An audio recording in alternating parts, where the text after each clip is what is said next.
Ассалаумағалейкум, құрметті көрермен. Эфирде Иман Шуағы бағдарламасы. Бүгінгі көтеретін тақырыбымыз исламдағы адам құндылығы жайында. Ал хабарымыздың қонағы Қарағанды облыстық Анет Баба мешітінің наиб имамы Асылхан Нұртайұлы. Ассалаумағалейкум. Уағалейкум ассалам. Бүгінгі мынау көтеріп отырған тақырыбымыз өте құнды тақырып деп білеміз. Өйткені исламдағы адам құндылығы. Бұл өмірде де негізі ең бірінші, қоғамда ең бірінші бұл адам құндылығы жоғары орында тұратын. Ал исламда, шариғатта бұл жөнінде не дейді? Ассаламу алейкум, рахматуллахи ва баракатуху. Алла тағала баршамызға берекелі қылсын. Барша мақтау мадақтау Аллаға, салауаттар мен сәлемдер пайғамбарымыз саллаллаху алейхи ва салламға болсын. Бұл адам құндылығы дінімізде өте жоғары бағаланған. Біз енді қасиетті Құран-ы Кәрімнен, асыл пайғамбарымыз Мұхаммед Мұстафа саллаллаху алейхи ва салламның хадистерінен көптеген ақпараттарды аламыз. Аталмыш қасиетті Құран-ы Кәрімде Алла тағала «Валақад каррамна бәни адама» деп Алла мағынасында осы біз адам баласын ерекше бір құрметтедік деп келеді. Бұл қасиетті Құран-ы Кәрімнің Исра сүресінің 70-ші аятында. Енді осыны тәпсірші ғұлама ғалымдарымыз қалайша құрметтеді дегенді былайша түсіндіреді. Адам баласымен барша жаратылыстың арасындағы ерекшеліктер бар. Мысалы, адам баласы сөйлей алады, адам баласы ойлай алады, адам баласының ақылымен, ойлауымен, ой жүгіртуімен, осының баршасы адам баласының бір ерекшеліп тұрғандығы. Қасиетті Құран-ы Кәрімнің Тин сүресінде де біз адамды сондай бір керемет, бір көркем түрде жараттық дейді. Көркем түрде болғанда біздің әр мүшеміздің, әр ағзамыздың өзінің орны бар, өзінің былайша алған кезде қызметі бар, өзінің ерекшеліктері бар. Бұл енді адам баласының құндылығы жөнінде айтқым келіп отыр да. Мәселен, Алла адам баласын сынақ үшін жаратты дейді. Бірақ оны жек көргеннен жаратпаған шығар сынақ. Бұл жақсы көргеннен, ертең менің құлым мені еске ала ма, қалай болады бұл дүниеде? Кейде ойлайды ғой, мына өмірдің теперішіне түсіп кеткен кезде адам баласы кейде қанша деген ой жүріп қой, Алла мені не үшін жаратты, не үшін мұнша сынақ берді, менің сонда қаншалықты керегім бар Аллаға дегендей ой жүгіртеді ғой. Әрине. Алла тағала қасиетті Құран-ы Кәрімде мен адамзат пен жынды өзіме құлшылық қылу үшін жараттым дейді. Бұл жердегі сөздің мәнісі мен мағынасына үңілетін болатын болсақ, адам баласының бұл дүниеге келгендегі бір мақсатының бірі Аллаға құлшылық қылу деп түсінеміз. Алла тағаланың адам баласын жаратудағы көптеген себептер бар, көптеген ерекшеліктер бар. Адамды халифа қылып жаратты. Сендерге барлық нәрсені бағындырып қойдық дейді. Мысалы, кез келген қоршаған ортаның бәрі адам үшін жаралған сондай. Адам үшін жаралған. Мысалы, теңізбен құрлықта алатын болсақ, теңіздегі кемеге де біз иелік ете аламыз, құрлықта да біздер иелік ете аламыз. Қала берді хайуандарды, мысалы, жыртқыш жануарлардың өзін біз бағындыра аламыз. Онау керемет аузын айға білеген арыстанды, аюды, бұның барлығы бір ауыз сөзбен алған кезде біздің игілігіміз үшін жаратқан. Біздің осы пайдамыз үшін, осы бізге былайша алғанда қолданып жүрген өзіміздің төрт түлік малымызды біз мысалы етін жейміз, қажетімізге жаратамыз. Және де Алла тағала сол сендерді жаратқаннан кейін сендерге әрбір жақсы нәрселерді сендерге сый етіп бердік дейді. Мысалы, жеуге болмайтын тыйым салынғандардан гөрі тыйым салынбаған, яғни рұқсат етілгендердің саны көп. Бұның бәрі адамзат баласы үшін. Әрине, бұның барлығы адамзаттың игілігі үшін. Өте жақсы. Бірақ енді адам кейде ойлайды, бұл дүниеге келгеннен кейін менің мақсатым не деп ойлайды. Кейбіреу тіптен өз-өзін құнсыз санайды.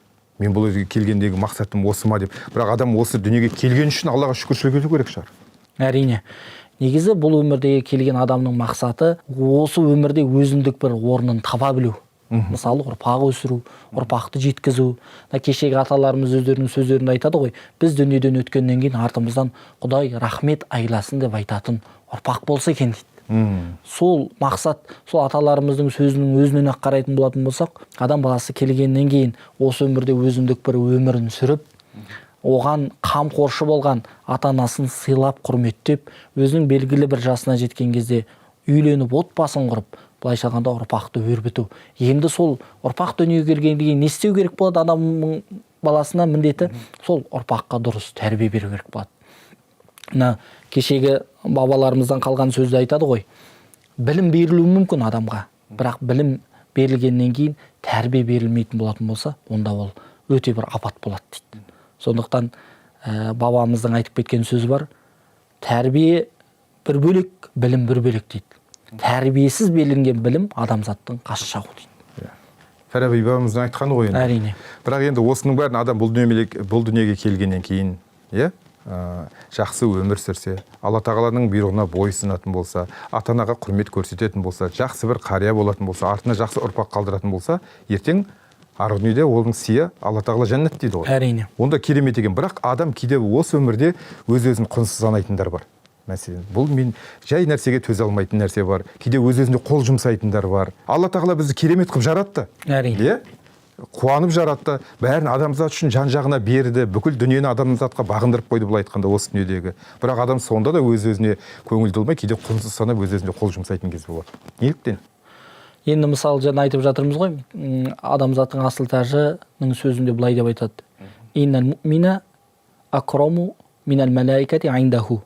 Сонда мағынасына келген кезде расында мүмин Алла тағаланың періштелерінен гөрі Аллаға жақынырақ, яғни Аллаға құрметтірек деп айтылады. Адам баласы ма? Адам баласы.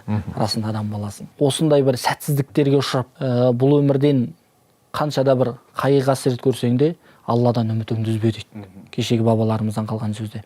Енді негізгі бұл нәрседе ең бірінші әсер ететін адамға өзіндік бір былайша алғанда өз-өзін дұрыс бағалай алмау. Өзін-өзін дұрыс баға бере алмау.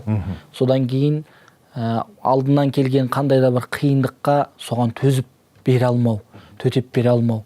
Әсіресе сіз айтып отқан мәселе бұл жастардың арасында көп. 1 минут есептегеннің өзінде 20 адам дүниеден өтеді дейді. 20 адам, яғни өз-өзіне қол жұмсайды дейді. Бұл қандай үлкен бір апат нәрсе. Енді негізгі осының жол осындай былайша алғанда кесапатты нәрсенің алдын алу мәселесі қалай деген сияқты орынды сұрақ туады. Бұған жауап әрине қасиетті Құран-ы Кәрімнен келеді. Өйткені қасиетті Құран-ы Кәрімнің Ниса сүресінің 29 аятында Алла тағала «Астағузу билля ва ла тақатулу анфусакум» дейді. Яғни өз-өздеріңді өлтірмеңдер, өз-өздеріңді құрдымға жібермеңдер деген мағынада келеді. Кімде-кім өзін у ішіп өлген болатын болса, Алланың алдында у ішкен халінде тұрады, сол уақытында тіріледі. Сол сияқты кімде-кім өзіне бір темірмен өз-өзін өлтірген болатын болса, енді қазір пышақ деген нәрсе көп қой, сонымен өз-өзіне қол жұмсап жатқандар бар. Сол темірін ұстаған күйінде тіріледі дейді, өзіне соғып жатқан күйінде деген сияқты, міне осындай бір мағынада келеді. Қасиетті Құран-ы Кәрімнің мынандай бір аяты келеді: «Фа инна ма'ал усри юсра, инна ма'ал усри юсра». Шындығында әрбір қиындықтың артынан бір жеңілдік келеді. Шындығында әрбір қиындықтың артынан бір жеңілдік келеді деп, осы нәрсе басына қандай да бір қиын қыстау түссе де, басына қанша кесапат түссе де, сол адамға бір тоқтау болады. Артында жақсылығы бар дейсіз ғой. Оған сабыр ету керек. Үлкен бір жақсылық бар. Әрине, бірінші сабыр деген қай уақытта дегенде, сабыр соққының алғашқы тиген сәтінде дейді. Кейбір адамдар ойлайды мысалы, біз менің ғана басыма түсіп жатыр деп, ол өзінің басынан өтіп жатқаннан кейін солай ойлайды. Ол олай емес. Біз қаншама адамдарды көрдік. Бір сәтте, бір былайша алғандағы қас қағым уақытта өзінің отбасынан, қас қағым уақытта қаншама жинаған мал мүлкінен айырылып қалып жатқан адамдар бар. Соларға да айтылатын тоқтауда біз не істейміз? Біз Алланың алдындағы жұмырбасты пенде болғаннан кейін сабыр сақта дейміз. Алла тағала бізді жаман қылықтардан бекер тыймайды. Арақ ішу бар, темекі шегу бар, жаман жүріс бар, басқа дүниелердің бар. Бұның бәрі адам денсаулығына кері әсері бар және адамның құндылығын жоғары екенін көрсетеді. Әрине. Денсаулығына кері әсер ететін дүниелерді пайдалану, бұл адам өз-өзін улаумен бірдей. Өз-өзін құнсыздандырумен бірдей болып айтқан кезде. Осыны Алла тағала бәрінен тыйды. Осының бәрінен. Бірақ адам бәрібір оны ескермейді ғой. Алла тағала сонша бұл сүйіспеншілікпен жаратты ғой адамды. Кішкене ғана нәрсеге төзбей, бұл неге бұлай болды деп. Ал бірақ шынын айтқанда біз адамзат баласы өз-өзіне қастандық жасап жатқан сияқты. Әрбір нәрседе сабырлық пен ұстамдылық керек. Және де ол адамға иман иммунитет қажет. Мысалы, иман иммунитет дегеніміз Алланы танып, пайғамбарды шынайы сүю өте маңызды нәрсе. Пайғамбарымызды саллаллаху алейхи ва саллямды. Осы нәрселер әлгі біз айтып жатқан кесапатты амалдардан тосқауыл болады. Яғни жаңа сіз айтып жатқандай адам баласы өз-өзіне зұлымдық жасайды деп өзінің қасиетті Құран кәрімде де айтады. Олар өздеріне зұлымдық қылады. Сол зұлымдықтары ертең өз алдарынан шығады. Біз сол уақытта есебін береміз дейді Алла тағала.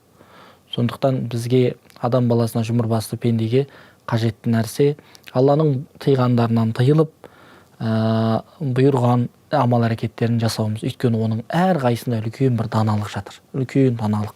Оның барлығы ол біздің өзіміз үшін пайда екендігі белгілі. Жаңа сіз айтып жатқан теріс қылықтардың барлығының өзінің бірнеше бір зияны бар. Арақ ішетін болатын болса, ол 10 арақ мәселесіне келген кезде 10 түрлі адамның сол кесапатты амалға жолығып, сонымен айналысатын болатын болса, ол 10 адамның үйіне береке кетеді. Аталмыш оны сатушы, оны тасымалдаушы, оны ұсынушы деген, оны шығарушы, соның барлығын осыған қатысты қандай адамдар болатын болса, барлығына. Сондықтан бізді Алла тағала текке бізге зиян беретін нәрседен текке демейді. Ол біздің өмірімізге де зиян болады. Өзі отбасында егер сондай нәрсе болатын болса, әке деген статус төмен түседі баланың алдында. Аға деген статус іннің алдында төмен түседі деген сияқты ғой. Енді исламдағы адам құндылығы жөнінде айтып отырмыз ғой. Жалпы дінімізде, жалпы исламда ең жоғарғы құндылық бұл адам өмірі шығар. Әрине, бұл ең жоғарғы құндылық бұл адамның өмірі. Өйткені жаңа айтып жатырмыз ғой, адамды халиф етіп жаратты. Осы өмірге бүкіліне былайша алғанда басқарушы қылып жаратты. Қасиетті Құран кәрімде мынандай мағынада аят келеді. Бұл өмірде жазықсыз бір адамды өлтірген болатын болса, дүниедегі бүкіл адамды өлтіргенде күнәға батады. Соның өзі осы бір аяттың өзінен-ақ осыны кең түсінсек болады. Адамның құндылығы, адамның былайша алғандағы дәрежесінің жоғарылығы, жаңағын алдындағы айтып өткен хадистерді айтып жаттық қой. Ол адамның құндылығы, адамның былайша алғандағы дәрежесі, ол Алла тағаланың алдында өте жоғары, және басқа жаратылыстардан қарағанда біз енді 18 мың ғалам деп айтып жатамыз. Жалпы алғанда Алла тағала аспан мен жерде, құрлық пен теңізде не нәрсе жаратты, барлық нәрсе Алланың жаратқан барлық нәрсесінен жоғары биік тұратын ол әрине біздер жұмырбасты пенде адамдармыз. Құранда айтылды, енді дінде айтып жатырмыз. Енді адамның құндылығын, адам баласының исламдағы құндылығын пайғамбарымыздың өмірінен ақ біле беруге болатын шығар. Әрине. Адам баласын қалай құрметтеді, адам баласымен қандай мәміле жасады. Тіпті өзінің жауының өзіне ешбір қарсылық көрсетпеді ғой. Әрине, дұрыс айтасыз. Енді біз ең бір үлгі тұтатын тұлға әрине ол пайғамбарымыз, оған Алланың игілігі мен сәлемі болсын. Оның әрбір өмірінде, отбасылық өміріндегі жұбайлық, балаларының алдындағы әкелік, қала берді, ол сол көршісінің алдындағы көрші ақысы, қала берді үлкен бір мемлекетті басқарушы, былайша алғандағы сол мемлекеттің басшысы ретінде де ол кісі жоғары дәрежеде. Біз сол кісіге ереміз, сол кісінің өзіндік бір өмірінен үлгі өнегелер аламыз. Өзінің бір мысалында, енді пайғамбарымыз, оған Алланың игілігі мен сәлемі болсын, өмірінде көп қой мысалдар келтіреді. Сондай мысалдардың бірінде пайғамбарымыздың балаларымен мәмілесі. Сол асырап алған, жанына қамқорын алған балалардың бірі Анас ибн Малик. Сол Анас ибн Малик керемет бір оқиғаны айтады. Алла елсімен бір жоспарлармен, тапсырмалармен жұмыстарға жұмсайтын еді. Мен бала болып кейде сол тапсырған тапсырманы ұмытып кетіп, балалардың арасында ойнап жүрсем, жаныма кеп айтады дейді. Балақайым, ұмытып кеттің ба сен айтқан тапсырманы? Деген сияқты. Жай ғана қысқаша ғана бір сөзбен айтып, соның өзімен түсініп, әрі қарай ойынымды тастап, тапсырған тапсырманың соңынан соған жол жүріп кететін едім дейді. Сол сияқты пайғамбарымыз саллаллаху алейхи уассаламның өзіндік бір өмірінде үлгі өнегесі көп. Өте жақсы. Енді пайғамбарымыздың өмірін қараймыз, Құранды қараймыз, соған қарап біз адам исламдағы адам құндылығын жоғары екенін байқаймыз. Бұл қоғамда да солай. Әрине. Бұл өмірдің жаратылыстың негізгі мәні, бұл әрине адам құндылығы. Адамды жоғары бағалау. Алла тағала бірінші адамды жаратты, одан кейін қалғандарын бағындырып қойды. Әрине, дұрыс айтасыз. Сондықтан мен ойлаймын, негізі біздің мынау исламда ең бірінші айтады ғой, ислам деген не дегенде? Ол көркем мінез дейді. Ол жақсылық жасау, ол бір-біріне жақсы мәміле болу дейді. Және ислам деген бұл адам құндылығын жоғары бағалайтын дін деп айтуға болады, ислам дін. Солай емес пе? Әрине. Студиямызға келіп сауалдарымызға жауап бергеніңізге көптен көп рахмет. бүгінгі хабарымыз құнды болды деп ойлаймын. Адам баласының алар дүниесі көп деп ойлаймын. Құрметті көрермен, осымен бүгінгі бағдарламамызды аяқтаймыз. Бүгінгі хабарымыздан қонағы болған Қарағанды облыстық Әнет Баба мешітінің наиб имамы Асылхан Нұртайұлы болды. Аман сау болыңыздар.